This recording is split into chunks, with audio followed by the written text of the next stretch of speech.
अस्सलाम वालेकुम दोस्तों, बात करेंगे पाकिस्तान क्रिकेट को लेकर। पाकिस्तान के क्रिकेट का क्या म्यार है और किस ब्रांड की क्रिकेट खेल रहे हैं, तो ये बता दिया है हमें। न्यूजीलैंड की सी टीम जिसको बोला जा रहा था, उसको सी टीम नहीं कहना चाहिए, उसको अनएक्सपीरियंस कहना चाहिए था, क्योंकि उनके सीनियर खिलाड़ी आईपीएल खेलने में मसरूफ है। उन्होंने पार्ट टाइम खिलाड़ियों को भेजा है जिन्होंने पाकिस्तानी क्रिकेट को हिलाकर रख दिया है और बता दिया है कि आप किस ब्रांड की क्रिकेट खेल रहे हैं। आपको इंप्रूवमेंट की जरूरत है, आपको खुशियां मनाने की जरूरत नहीं है। और पाकिस्तान में ये शादियाने बजाए जा रहे थे कि बहुत तगड़ा स्क्वाड बन चुका है, तबाही फेर देंगे।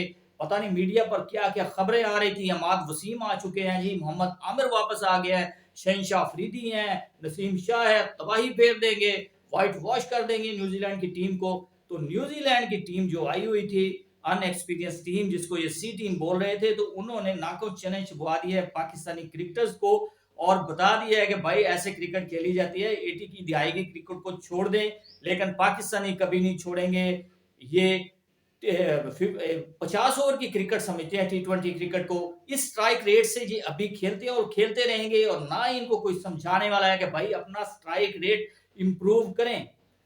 तो पांचवें मैच में बड़ी मुश्किल से अच्छी बॉलिंग की बदौलत पाकिस्तान ये मैच विन कर पाया है और सीरीज को बचाने में कामयाब हुआ है। बाबर आजम ने अच्छी बैटिंग की इस मैच में, और बाबर आजम ने अपनी इज्जत बचाई, सीरीज बचाई, और पीसीबी की इज्जत बचाकर बहुत खुशियां मनाई जा रही है कि सीरीज को लेवल कर दिया गया है, क्योंकि बनानी भी चाहिए। अगर सीरीज हार जाते तो बहुत ही बेइज्जती थी, क्योंकि नए कप्तान दोबारा बनाए गए थे शहनशाह अफरीदी को हटाकर, और बहुत तवक्कुआत लगाई गई थी, और जिन्होंने इनको कप्तान बनाया था वो सर पकड़कर बैठे हुए थे, ये न्यूजीलैंड के हाथों क्या होने जा रहा है।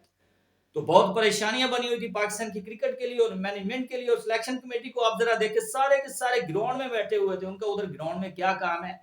उनको कोचों का कोच लगा दिया गया है। हैरान कुन बात है, पाकिस्तान की क्रिकेट में ये क्या चल रहा है, ये क्या हो रहा है? फजूल का पैसा उड़ाया जा रहा है।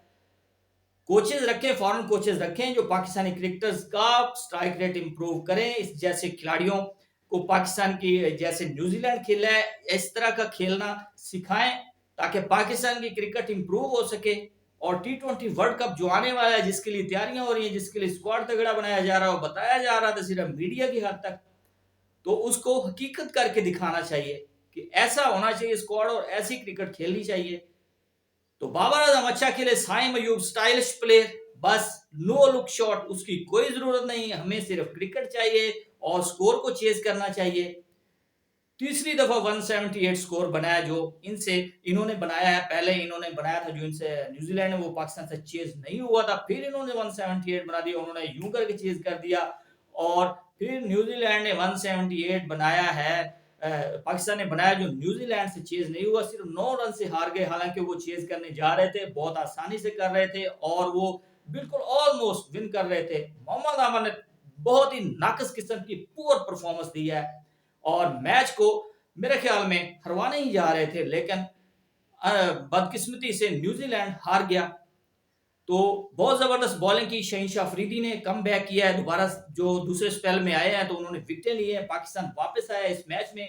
और टर्निंग पॉइंट था मैच का उसामा मीर की विकेट, जिसने चैपमैन को बोल्ड किया है और मैच को बनाया है। शादाब खान ने भी एक विकेट ली और अहमद वसीम को सिर्फ एक ओवर दिया। यार कमाल की बात है, स्पिनर विकेट आपने फ्लैट विकेट बनवाए हुए हैं अपने कहने पर, और आप फास्ट बॉलर से बॉलिंग करवाए जा रहे हैं, उनसे बॉलिंग ही नहीं हो रही, पिटाई हो रही उनकी, और आप स्पिनर को बस फील्डिंग के लिए आपने रखा हुआ है।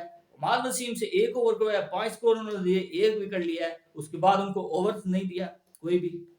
तो कप्तानी में बहुत सारे फ्लॉज हैं बाबर आजम की, कप्तानी उनको इंप्रूव करना पड़ेगी। खुद भी एक कैच ड्रॉप कर दिया, विकेटें नहीं मिल रही थी, और अगर वो विकेट एक मिले भी सही साइम अयूब की बॉल पर, तो बाबर आजम ने कैच ड्रॉप कर दिया, मैच फंसा हुआ था, और अचानक से उसामा मीर ने टर्निंग पॉइंट लाया वो मैच में, और चेयरमैन को बोल्ड किया, वहां से विकेटें गिरना शुरू हो गई, और पाकिस्तान के लिए मोमेंटम बनाया, पाकिस्तान इस मैच में वापस आया। और आखिर के 3 ओवर में आकर पाकिस्तान ने एक दफा फिर इजी ले लिया और न्यूजीलैंड चेज करने गया, और 11 रन चाहिए थे लास्ट ओवर में। वो अनएक्सपीरियंस होने की वजह से 2 रन आउट हो गए, अदरवाइज वो आसानी से चेज कर सकते थे। पाकिस्तान को उन्होंने बहुत ढेर सारा सबक दिया है। अगर कुछ सीखने वाला हो तो पाकिस्तान की क्रिकेट को न्यूजीलैंड से क्रिकेट सीख लेना चाहिए, और जो खामियां हैं पाकिस्तान की उसको दूर करना चाहिए। उस्मान खान लगातार फ्लॉप हो रहे हैं, 30 के करीब उन्होंने स्कोर किया है, कोई इतना माने नहीं रखता इतने मैचेस के बाद। उनकी बैक लिफ्ट में इशू है, बहुत ही लो बैक लिफ्ट के साथ खेलते हैं जिसकी वजह से वो लेट हो जाते हैं, बीट करते हैं, मिस करते हैं। पाकिस्तान की क्रिकेट और लीग क्रिकेट में बहुत ज्यादा फर्क है। आपने दुबई छोड़कर बहुत बड़ी गलती की है, आपने अपने कैरियर को दांव पर लगा दिया है। लेकिन आपकी मर्जी, आपकी ख्वाहिश है कि आप पाकिस्तान की तरफ खेलें, तो अल्लाह ने आपको मौका दिया है तो आप इम्प्रूव करें। आप में बहुत इम्प्रूवमेंट की आपको ज़रूरत है, तो उस्मान खान पर जो कोचेज़ हैं उनको काम करना पड़ेगा, उनकी जो गलतियां हैं उनको सुधारना पड़ेगा। अच्छे बैटर हैं, अच्छे हिटर हैं। लीग क्रिकेट और इंटरनेशनल क्रिकेट में ज़मीन आसमान का फ़र्क है। लीग क्रिकेट में प्रेशर नहीं होता, पैसे जेब में होते हैं, मैचेस मिले ना मिले। पाकिस्तान में या इंटरनेशनल क्रिकेट में खेलने के लिए आपको परफॉर्म करना पड़ता है 100%, जिसकी वजह से आपको आप बैक टू बैक मैचेस मिलते हैं। जी, तो इसी वजह से पाकिस्तानी कोचेस को चाहिए कि जो भी प्लेयर्स हैं उनकी जो गलतियां हैं, जो खामियां हैं उनको दूर करें और पाकिस्तान की फील्डिंग को, पाकिस्तान की बॉलिंग को उस पर काम करें और पाकिस्तान की क्रिकेट का जो म्यार है उसको इम्प्रूव करना चाहिए, ताकि सी टीम जैसी जो न्यूजीलैंड आई हुई थी उसको सबक देना चाहिए, ताकि सीनियर खिलाड़ियों को ना होने के बावजूद वो पाकिस्तान से सीरीज लेवल करके जा रहे हैं।